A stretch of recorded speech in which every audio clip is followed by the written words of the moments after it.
Okay, so it's my turn.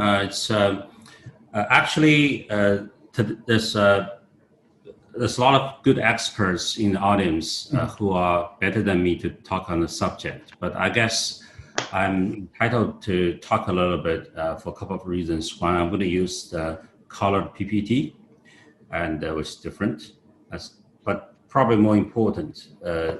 So I think China is different.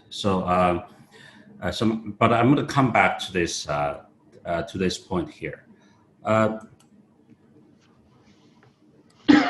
So there was an excellent review earlier by Eric to talk about the potential explanations for the slowing down of the slowing down of the productivity puzzle. So there are four possibilities. One is probably false hope. So second is probably mismeasurement, and another reason is redistribution. So maybe it's just the impact is just distributed in some areas or some top players, or finally it's probably the implementation lags. So we have to wait. Now, so the reason I think is particularly worth to talk about in China is that China is in a sense, digitization has become macro phenomenon in many areas, but I'm coming back to that. So I think that can help to clarify some of the potential explanations to help to push ahead a little bit. Now, but before I get into China's case, I'm going to talk about, give several comments. One is that so in addition to the productivity puzzle, there are several more puzzles. I think they're somehow related. One is, for example, is the low inflation puzzle. That is a lot of the price, especially manufacturing the goods, the price doesn't really go up. So the core inflations in many countries are going down. As you can see that compared to the primary commodities, manufacturings, the price are not kind of stagnant. So that means that the price of a lot of things are not moving in the same direction. So that's one of the puzzle. Let's say it's the low inflation puzzle. Now another puzzle several of the guests talk about is the free goods puzzle, and that is increasingly we can see that more and more the free apps are dominating, and people spend more and more times on them. So I'm not exactly sure that so they're going to exactly replace the original time that people spend on television or other the old hobbies, but I think that it's obvious that we spend a lot of the time on the free apps these days. So if you think about it for the consumers, if they spend a lot of a chunk of the time on the free goods, so that somehow that part is not quite measured by the GDP. So how should we think about that? So there's another puzzle that Mike mentioned earlier, but I'm going to give some concrete evidence. So what I do here really is to provide some material, hopefully today, to stir up the talk a little bit. So that is the intangible asset puzzle. So now I'm going to give you some numbers. So if you look at on the left, so if we look at the percentage of the market value, that is kind of representing the intangible assets. So if you look at then it's clear that it's in the technology companies, electronic equipment, softwares, and including S&P 500. For S&P 500 firms, about 70% of their asset is kind of intangible. So that relative to the real estate is about only 19%, and the car industry is very little.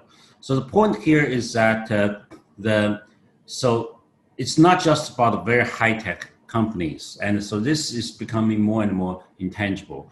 Another part is I'm trying to look at the price to sales ratios. That is I'm trying to think that a company's sales is a bit like the GDP. It represents the business economic activities. So that ratio is much higher for the companies that are more digitized industries or companies, softwares, big tech, electronic equipment, S&P 500, real estate, car industry is similar. So if you look at the assets or their revenue activities, then you can see that it's for the more digitized industries, it tends to be higher. So that is another puzzle. Now let me move quickly to China. China's case is worth to talk about because in the past 10 years or so, we already know that China has become the second largest economy in the world. But what is somehow underappreciated is that China's digitization is making a good progress. So back in 2009, China's e-commerce online consumption only accounts for less than 1% of the retail sales, which is kind of lower than a lot of the countries. So, but in last 10 years, not only China's economy has made progress, actually its percentage. So the online consumption as a percentage of the retail sales is now about 25%, a quarter of the retail sales. So that what I'm trying to say here is that it has become macro phenomenon.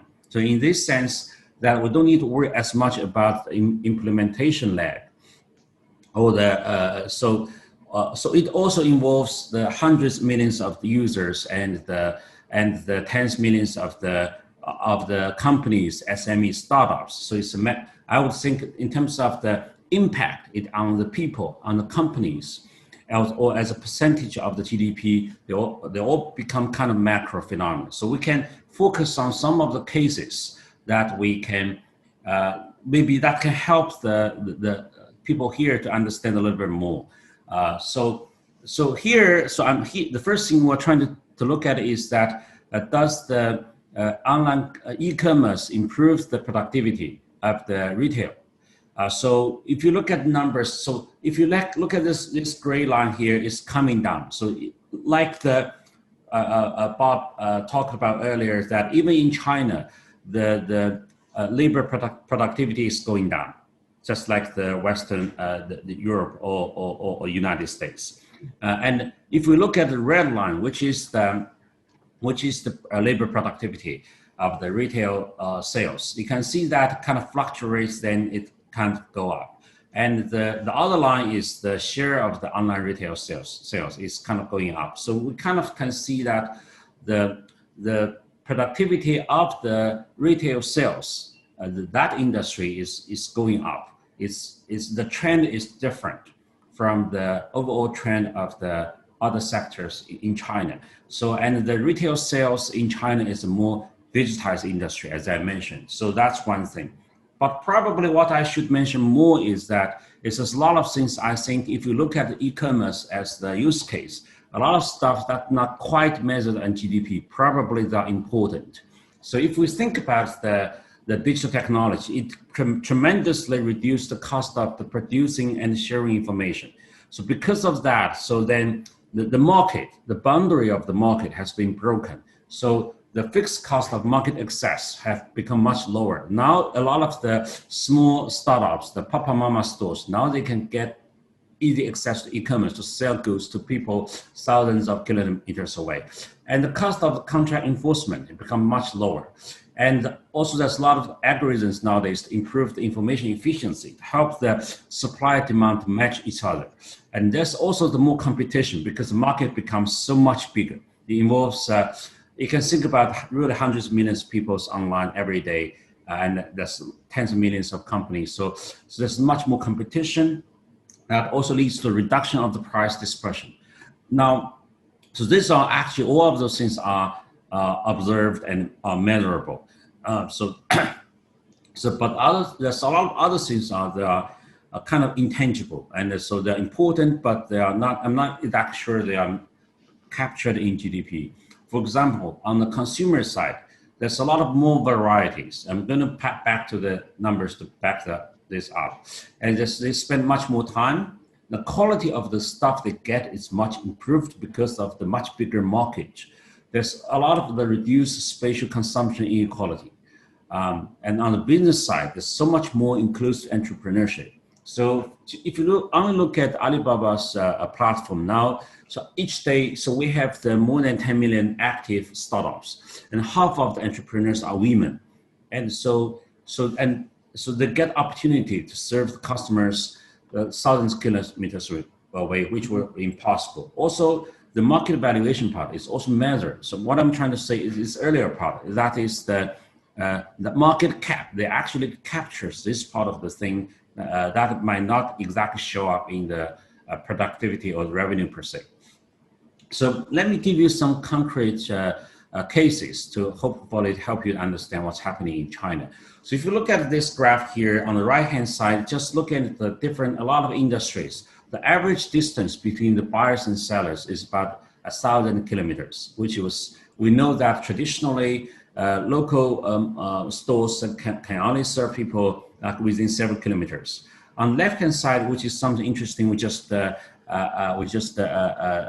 this graph. So what this really is that this is China. So what we're trying to see, so we say if we only use the e-commerce activities to define the network, how does that look like? It's very interesting. You're gonna see the different regions of China. So they're not bounded by the province, nor are they bounded by how the government defines this is supposed to be the area that link together. But actually you can see that the market somehow, because of the digital technology, they are combined in different ways. So this network is spreading. It doesn't cover all of the Chinese markets because there's some areas, we only look at areas that has the millions of 1 million population with the cities, this or that. So it's not include all the areas, but you can see that it's interesting, there's networks. We also see the clear reduction of the price discrepancies. So the price increase, or you can think about the inflation growth variations, has become much smaller in the past 10 years or so. So because of the online market, it integrates together, that makes the price variation much smaller. Except for the most recently, probably because of the COVID, other reasons, it's going up a little bit, but otherwise, it's clear trend is going down, the price dispersion. And this part is interesting. Look at the variety. I'm giving you a particular example is women's sweater. So if you separate two dimensions, one is the design characteristics, another is the style. Style is like which kind of clothes is for the work, for the leisure time, there's different styles, and the different style are going to have a lot of different designs. So if you combine them, of course, you're going to have a lot of the combinations, but you can see that there's thousands of combinations. They are actually available nowadays for somebody, for a woman to pick up.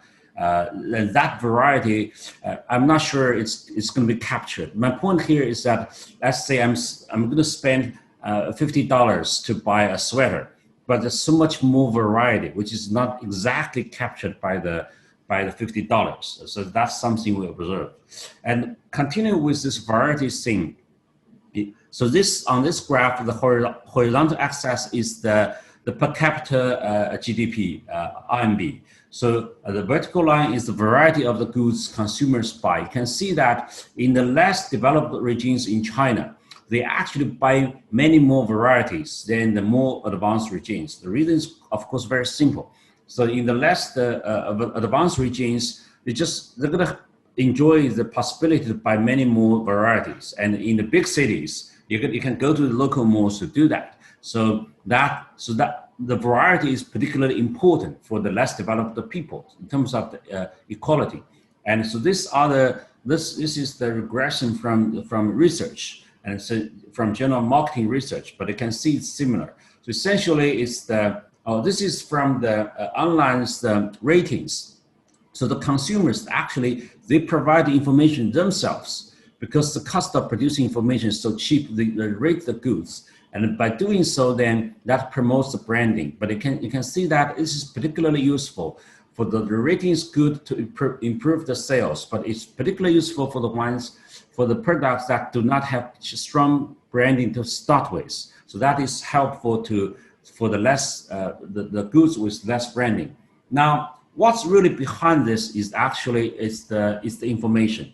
It's the information. You can see that is the information flow. So we ask what happens if you do not have the information. So this is very dramatic pattern. You're going to see that if we do not recommend based on the personal information, then you can see that recommendation quickly goes down to top 1,000 commodities, where there are like billions of commodities online. Then quickly people have to look at the top commodities like the industrial times. Then you can see that the sales So we look at this is the experiments, randomized field experiment. You can see that the sales just dropped like more than 80%. It's very 77%. It's the 80%. Yeah, it's the viewing goes down to 70%, 77%, especially for the small brands. So that you can see that it's really what is really behind is the information. So I'm going to skip this in the interest of time. So let me put together what I'm trying to say here. So I think what we experience here in China is that we all know that this, because of the Moore's law, there's a tremendous drop of the cost of producing information. And that, in addition, I'm not talking about ICT here. So what I'm trying to talk about is that this is really transforming the relation between the producers and the consumers. And that part, and what is really transforming from on the consumer side, they're going to enjoy much more variety and the quality of the goods. So anybody in China have know that is that in the past 10 years or so, you can see that they're going to buy the similar price of the goods, but the quality is so much better. It becomes so much more affordable, and they're going to save much more time. And on the other side, for the producers, they're going to have a lot of the opportunity to serve the customers they never had before. The valuations is the intangible asset part I'm talking about, and it's also much more competition.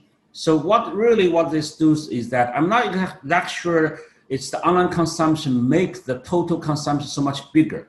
Maybe it's a bit bigger, but what we really see is the structure of the whole market is completely transformed. It is that consumers enjoy much more variety and quality. And so that is related to the surplus part, the Eric and the Mike talked about. And on the supply side, I'm going to finish within 30 seconds. I'm sorry. So on the supply side, then it's the producers. They also have these opportunities, and all those puzzles I talked about earlier. The free goods puzzle. So there's a lot of the free services. There's a lot of the intangible economy part. It's low price part, and also the productivity part means that the transformation is much bigger than the productivity itself. I think probably this all related. So regardless of what we measure, what we do see in from our experience from data is that the economy is moving into a more customer-driven economy with more competition. It seems to be more and more intangible in the sense of the GDP measure. So that is the big picture what we're seeing here. So I'm going to, in the interest of time, I'm going to stop for now.